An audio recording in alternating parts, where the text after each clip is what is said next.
I inherited from my mother was an old chest, while my sister got a big house. When I opened the chest, what I found inside completely changed my life. You won't believe what happened next. This story is entirely fictional and has no connection to real events. The Tuscan hills of Montefiorale glowed under the late summer sun, their vineyards and olive groves weaving a tapestry of green and gold across the rolling landscape. The village, with its ancient stone houses, winding cobblestone paths, and the faint hum of cicadas, was a sanctuary of timeless beauty. The air carried the scent of lavender, rosemary, and sun-warmed earth, a reminder of why I, Sofia Romano, had never left. At 28, I was a painter, my days spent in a modest rented cottage, coaxing colours onto canvas with a passion that felt like breathing. My life was simple, but beneath its quiet surface, a storm brewed, a wound that had festered since my mother's death 8 months ago. Isabella Romano, my mother, was the heart of Montefiorale. Her gentle wisdom, warm laughter, and unwavering kindness could mend any sorrow. She had a gift for storytelling, weaving tales of our Sicilian ancestors that captivated children and elders alike. Her presence was a light, and when she passed, the village mourned as if it had lost its soul. For my older sister, Giulia, and me, her death was a seismic rupture, leaving us to navigate a world that felt dimmer, colder. But it was the reading of her will that drove a wedge between us, splitting our shared grief into something sharper. The lawyer's office in Greva, a nearby town, was a sterile contrast to the warmth of our childhood home. A sprawling villa perched on a hill, its marble floors and ivy-covered walls a testament to the Romano family's legacy. Giulia, 30, sat poised and polished, her dark hair pulled into a sleek bun, her hands folded with the confidence of someone who always knew her place in the world. I, in my paint-splattered sweater and worn boots, felt like an outsider. The lawyer's voice was clinical as he announced the division of our mother's estate. Giulia inherited the villa, a grand estate worth a fortune, its gardens bursting with roses, jasmine, and lemon trees. It was a symbol of prestige, a promise of security. I, however, was given an old wooden chest, its surface scarred by time, its brass lock tarnished and unyielding. The lawyer handed me a small, heavy key, its edges worn smooth. "Sophia, this is what your mother intended for you," he said, his tone devoid of warmth. Giulia glanced at me, her lips curving into a sympathetic smile that didn't reach her eyes. "It's probably something sentimental, Sophia," she said, her voice soft but laced with pity. "You know how Mama loved her keepsakes. Sentimental or not, the disparity cut like a knife. Giulia's inheritance was a life of ease. Mine felt like a cruel afterthought, a relic of the past that mocked my dreams. I dragged the chest to my cottage, its weight straining my arms and heart, and left it in a corner of my living room, unopened. For months it sat there, gathering dust, a silent accusation. Why had my mother, who had always treated us with equal love, chosen this for me? Was I less worthy, less capable? The questions gnawed at me, deepening the rift between Giulia and me. She moved into the villa, her life now one of grandeur, dinners with local elites, plans to renovate the estate, while I retreated into my paintings, trying to bury my resentment in layers of colour. The turning point came on a stormy autumn night, the kind that seemed to carry secrets in its howling winds. Rain lashed against my cottage windows, and thunder rumbled like a warning from the heavens. Unable to sleep, I paced the room, my bare feet cold against the stone floor.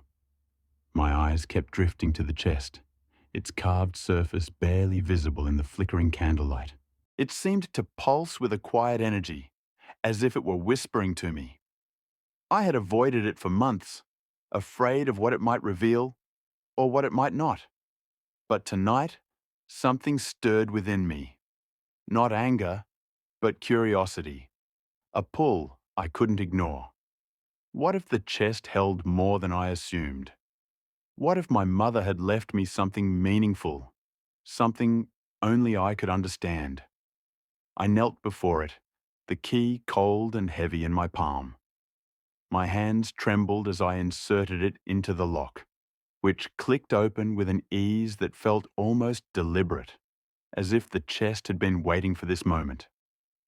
The lid creaked, releasing a faint scent of cedar, old paper, and something faintly floral. My mother's perfume, lingering like a memory. Inside, nestled in soft, cream-colored linen, was a collection of items that made my breath catch. This wasn't a random assortment of trinkets. It was a carefully curated mystery, a message from my mother that reached beyond the grave. The first item was a leather-bound journal, its cover embossed with a faint crescent moon. I opened it to find my mother's elegant handwriting filling every page, the ink faded but legible. But this wasn't a diary of her life. It was a chronicle of our ancestors, a tapestry of stories about the Romano women who had come before us. Each entry spoke of resilience, faith, and a legacy passed down through generations. One passage, dated 10 years ago, stopped me cold. To my daughters, the truth is not in wealth, but in purpose. Sophia, you will carry the light when the time comes. Trust your heart, for it sees what your eyes cannot. My throat tightened, tears prickling my eyes. What light? What purpose? Beneath the journal was a velvet pouch, its fabric worn but intact. Inside was a golden locket, its surface intricately engraved with a crescent moon and star, a symbol I vaguely recalled from my mother's bedtime stories about our family's Sicilian roots, where Islamic culture had thrived centuries ago during the island's golden age. The locket opened with a soft click, revealing a tiny folded piece of paper. My hand shook as I unfolded it, reading a single line in my mother's hand. Seek the truth in Siena, where the light of faith shines. Siena? The city, an hour's drive away, was known for its majestic cathedral, vibrant Piazza del Campo, and layers of history etched into its medieval streets. But what truth was I meant to find there? The chest held one final item. A hand-drawn map on brittle parchment, its ink faded but legible, marking a specific location in Siena's old quarter, a narrow alley behind the cathedral. My heart pounded. This wasn't just an inheritance. It was a quest, a call from my mother that demanded I follow. The next morning, I packed a small bag, tucking the journal, locket, and map inside. The drive to Siena was a blur of golden fields, cypress trees, and distant church spires. But my mind was elsewhere, piecing together fragments of my mother's stories. She had often spoken of our Sicilian ancestors, of their courage during times of upheaval, of their role in preserving knowledge when others sought to destroy it. I had dismissed them as fairy tales, the kind mothers tell to lull children to sleep. Now, they felt like clues, each one leading me closer to something I couldn't yet name. Siena's medieval streets buzzed with life. Tourists snapping photos of the cathedral's black and white marble facade.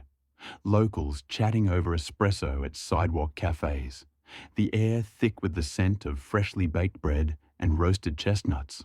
I clutched the map, navigating the city's labyrinthine alleys, past the grand Piazza del Campo with its fan-shaped cobblestones, until I reached a narrow street behind the Siena Cathedral.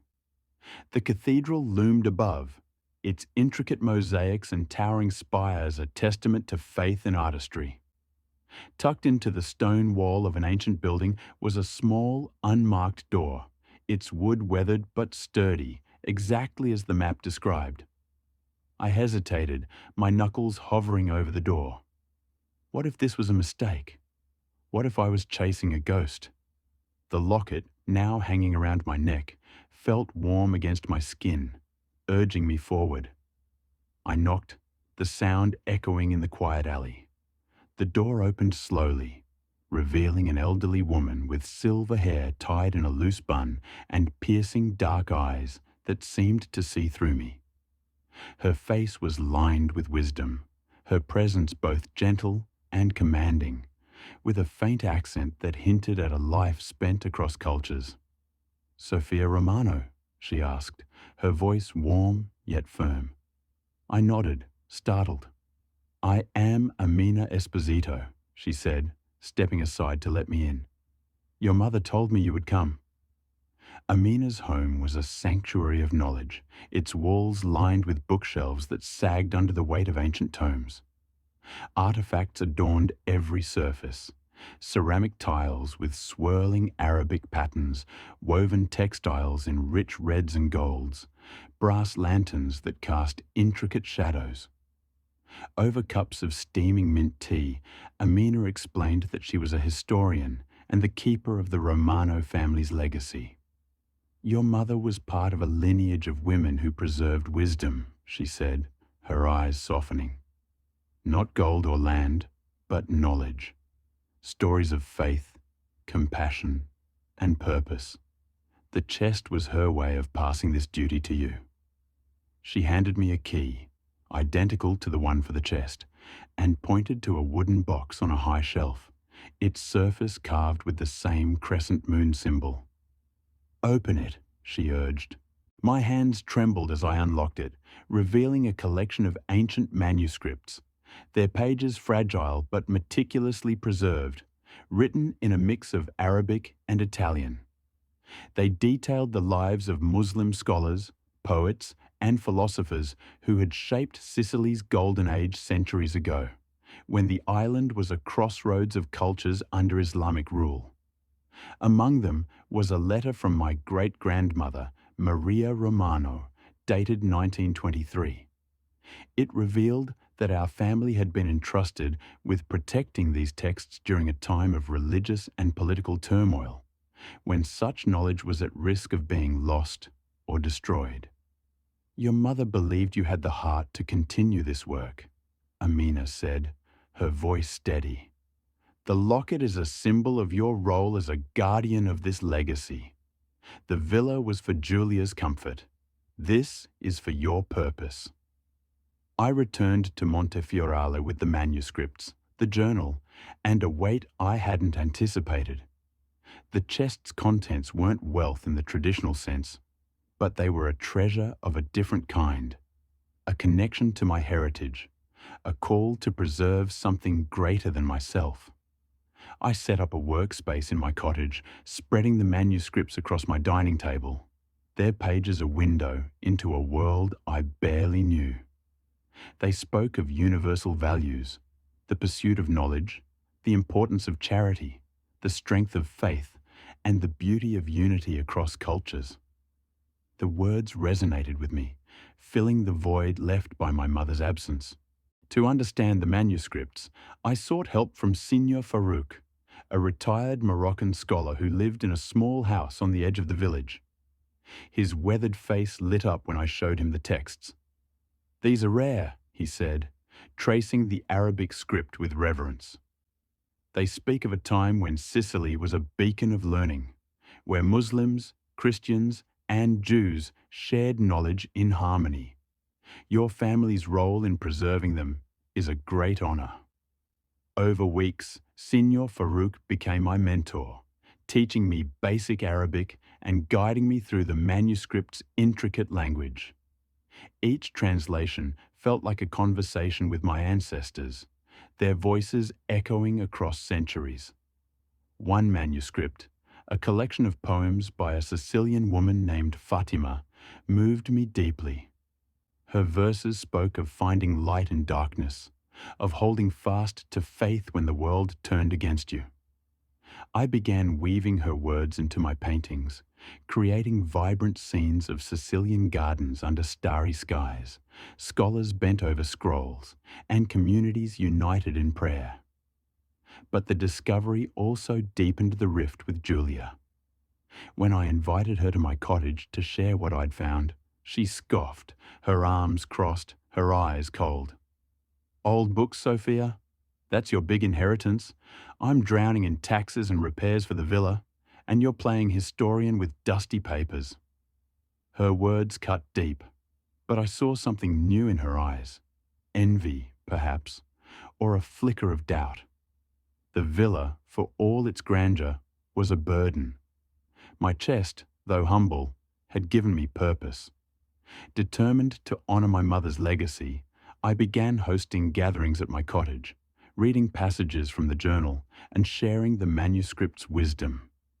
Children sat cross-legged on my floor, wide-eyed as I recounted tales of courage. Elders nodded, their own memories stirred by stories of Sicily's past. My cottage, once a solitary refuge, became a beacon of community, a place where people connected over shared history and values. Even Signora Rossi, the village's stern matriarch, softened, admitting that the stories reminded her of her grandmother's tales. But the journey wasn't without challenges. As the gatherings grew, so did whispers in the village. Some, like Signora Rossi's nephew, Marco, questioned my motives. "Why stir up the past, Sofia?" he asked at the market, his tone sharp. "These Arabic texts, what do they have to do with us?" Others, wary of the manuscript's Islamic origins, eyed me with suspicion. Montefiorale was a traditional place, rooted in its Catholic heritage, and change, even in the form of knowledge, was met with resistance. One evening, as I prepared for a gathering, I found a note slipped under my door. "Leave the past buried, or you'll regret it." The words, scrawled in harsh ink, sent a chill through me. Who would write such a thing? Was it jealousy, fear, or something darker? I confided in Signor Farouk, who frowned but remained calm. "Knowledge always faces opposition," he said. "Your mother faced it too. Stay true to your path." The note shook me, but it also steeled my resolve. I doubled my efforts, translating more manuscripts and painting with a fervor I hadn't known. Each stroke of my brush was a defiance, a declaration that my mother's legacy would not be silenced. But the tension with Giulia lingered.